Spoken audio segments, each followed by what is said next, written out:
अस्सलाम वालेकुम, नीचे आ जाए।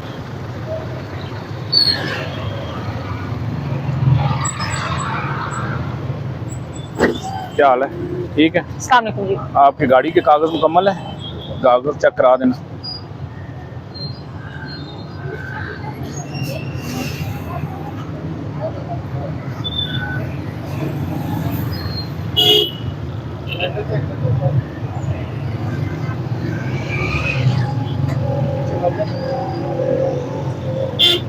उसामा, जी चेक आपका करवाएं। रूट परमिट किधर है?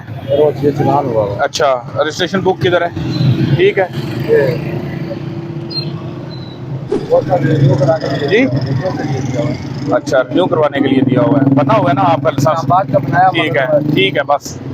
अच्छा, उसके बाद गाड़ी में सिलेंडर तो नहीं लगा हुआ?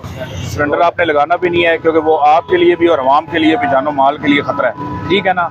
और आपने पैसेंजर बिठाए हुए हैं, जितनी सवारियाँ हैं इनके भी ज़िम्मेदार आप हैं। आपने कोई ओवर स्पीडिंग नहीं करनी, और बिल्कुल आपने ना, जैसे एक ड्राइवर की ज़िम्मेदारी होती है कि गाड़ी एहतियात के साथ चलानी है, गाड़ी की फ़िटनेस होनी चाहिए, रूट परमिट गाड़ी का होना चाहिए, गाड़ी के टायर वगैरह, इंजन, ब्रेक, ये सारी आपने दुरुस्त हालत में रखनी है, ताकि